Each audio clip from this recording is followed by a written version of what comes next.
السلام علیکم ورحمۃ اللہ وبرکاتہ۔ دوستو، آپ کا استقبال ہے ہمارے اس یوٹیوب چینل لرن وتھ صدیق احمد میں۔ آج آپ کے سامنے ہم لے کر حاضر ہوئے ہیں منظر کشی، تعارف اور طریقہ۔ منظر کشی کہتے ہیں کسی بھی چیز، جگہ یا واقعے کا ایسا نقشہ کھینچنا گویا پڑھنے والا یہ سمجھے کہ پورا منظر ہو بہو بعینہ ہی میری آنکھوں کے سامنے ہو رہا ہے، اور شروع سے لے کر آخر تک مکمل حالات کا میں خود مشاہدہ کر رہا ہوں۔ گویا یہ سارے حالات، مناظر جو بیان کیے گئے ہیں، جو واقعہ پیش کیا گیا ہے، وہ سب میرے ساتھ ہی پیش آ رہا ہے۔ یاد رہے، کسی بھی چیز کی منظر کشی یعنی نقشہ کھینچ کر بیان کرنے کے لیے ضروری ہوتا ہے کہ انسان خالی الذہن ہو کر پورے نقشے کو اپنے ذہن و دماغ میں لائے، یعنی ماضی کی یادوں کو ٹٹولتے ہوئے وہ اس جگہ تک پہنچے جہاں پر وہ واقعہ پیش آیا تھا، اور اس کے بعد اس کی ایک ایک باتوں کو ترتیب وار تفصیل کے ساتھ محفوظ کریں۔ اب ایک ایک چیز کو یادداشت کے لیے رف کاپی میں لکھتے جائیں۔ آپ یہی سوچ کر تمام چیزیں، ہر طرح کی معلومات اکٹھا کریں کہ یہ تمام چیزیں مجھے ایسے شخص کے سامنے بیان کرنا ہے جس نے اس عمارت، چیز یا جگہ کو دیکھا ہی نہیں، لیکن وہ ہماری تحریر کو ایسا سمجھے گویا میں نے خود دیکھا ہے یا یہ واقعہ میرے ساتھ ہی پیش آیا ہے۔ یہ منظر کشی کی کامیابی سمجھی جاتی ہے کہ اس طرح کی تحریر تیار ہو جائے جس سے سامنے والے کو یہ فیلنگ ہو، یہ احساس ہو جائے کہ گویا یہ میرے ساتھ ہی پیش آیا یا میں نے خود اسے دیکھا۔ لیکن اب آپ کی منظر کشی کو پڑھنے والا ہر شخص یہی محسوس کرے کہ پورا نقشہ اس کے سامنے ہے، گویا دیکھنے والا اور پڑھنے والا دونوں ہی برابر کا نقشہ کھینچ سکے۔ اب تمام چیزوں کو کے محفوظ ہو جانے کے بعد منظر کشی کو طبعی یعنی فطری ترتیب پر مرتب کر کے پیش کریں۔ فطری ترتیب پر پیش کرنے کو ایک مثال سے سمجھیے۔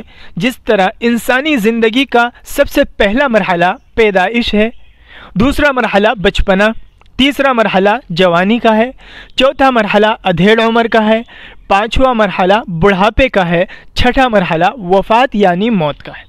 اب اسی طریقے سے کوئی بھی واقعہ درپیش ہوا، کوئی بھی واقعہ سامنے آیا، کہیں بھی آپ کا جانا ہوا، تو جس وقت آپ پہنچے وہاں سے آپ شروع کریں۔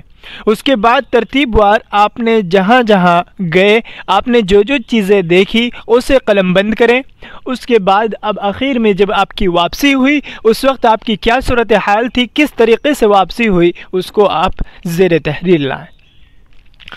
اسی طرح ترتیب وار تمام مراحل کو مد نظر رکھتے ہوئے اشیاء، جگہ یا کسی بھی طرح کی منظر کشی کو منظم اور مرتب طریقے سے لکھتے جائیں۔ البتہ کسی بھی چیز کی منظر کشی کرتے وقت کچھ اہم باتیں مد نظر رکھی جائیں جن کی روشنی میں منظر کشی کے مراحل کو آسانی کے ساتھ آپ طے کر سکتے ہیں۔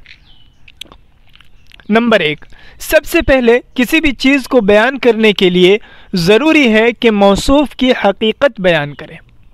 اس کا مطلب یہ ہے کہ اگر آپ جانور کے بارے میں بیان کر رہے ہیں تو آپ یہ کہیں کہ یہ ایک جانور ہے۔ اگر درخت کے بارے میں بیان کر رہے ہیں تو یہ کہیں کہ یہ ایک درخت ہے۔ اگر انسان کے بارے میں بیان کر رہے ہیں تو آپ یوں کہیں کہ یہ ایک انسان ہے۔ اس کے بعد اب آگے اس کی کیفیت سے بات چیت شروع کریں۔ پہلے حقیقت کو لائیں، اس کے بعد کیفیت کہ یعنی اس طریقے کی بناوٹ ہے اس کی، وہ اس طریقے کا دکھتا ہے۔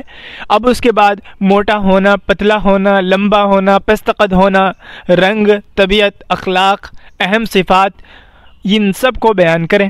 اور اگر جانوروں کے متعلق بیان ہے تو جانوروں کے وصف کے اجزاء کو فطری ترتیب پر بیان کریں۔ اب مان لیجئے اگر آپ کو اونٹ کے متعلق تفصیلات پیش کرنی ہے تو سب سے پہلے اونٹ کے وصف کو بیان کرنے میں اس بات سے شروع کریں کہ اونٹ ایک جانور ہے۔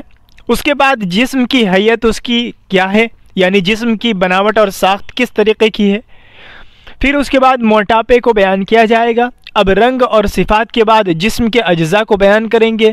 سر، اس کے ارد گرد کی تمام چیزیں، گردن، کوہان، پاؤں، مابقیہ تمام چیزیں اب ترتیب وار پیش کریں گے۔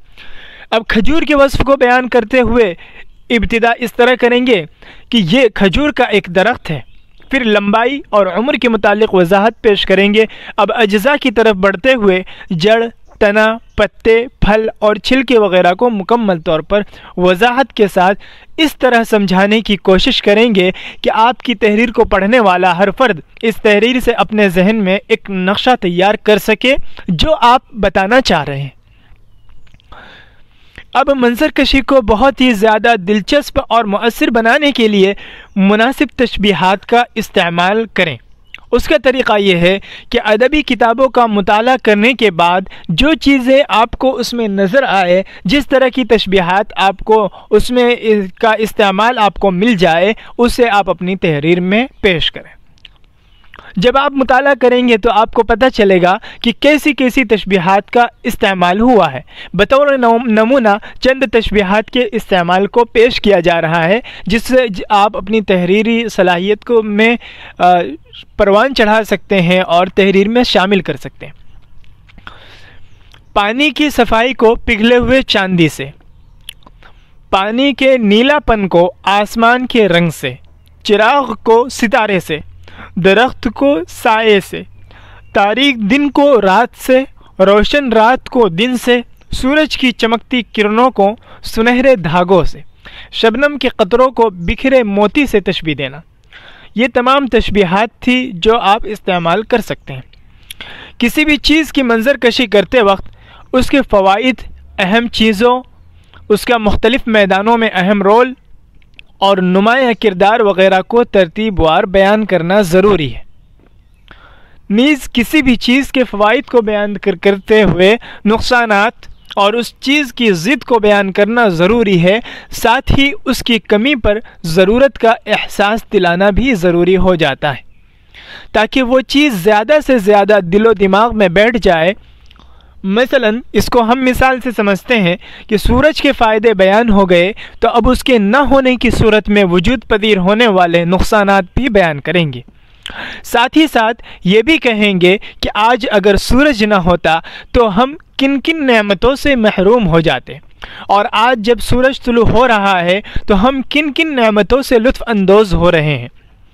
اب منظر کشی کے لیے عناصر یعنی باتیں متعین کر لیں اور ترتیب وار نمبر لگا دیں۔ اب ہر عنصر یعنی ہر بات کو ایک نئی سطر سے شروع کریں، ہر عنصر کی تفصیلات برابر کریں۔ یعنی پہلے عنصر کی تفصیلات اگر آپ نے 5 لکیر میں کی ہے تو دوسرے عنصر کی بھی 5 لکیر میں ہی کوشش کریں۔ معمولی سی کمی زیادتی تو چل سکتی ہے لیکن زیادہ تفاوت بالکل بھی زیبا نہیں دیتا۔ البتہ کوئی بات زیادہ اہم اور نمایاں ہو تو اسے تفصیل سے پیش کیا جا سکتا ہے۔ اوپر جو تفصیلات پیش کی گئی ہے اور اہم ہدایات آپ کے سامنے رکھی گئی ہے، ان تمام کی روشنی میں آپ منظر کشی کے تمام مراحل کو ترتیب وار عمدہ اور اچھوتے انداز میں پیش کر سکتے ہیں، اور اس طریقے سے پیش کرنا یہ منظر کشی کے اندر نکھار پیدا کرے گا اور منظر کشی کو ایک اچھے صنف منظر کشی کو ایک اچھی اور کامیاب منظر کشی بنا کر رہے گا۔ آپ کی آسانی کے لیے منظر کشی کو 3 حصوں میں تقسیم کیا گیا ہے جو اگلے اسباق میں پیش کیا جائے گا۔ ایک ایک حصہ، ایک ایک سبق آپ کے سامنے رکھا جائے گا۔ البتہ منظر کشی کے تینوں حصوں میں یہ جو تفصیلات پیش کی گئی ہے ان کا لحاظ رکھنا بہت ہی زیادہ ضروری ہے۔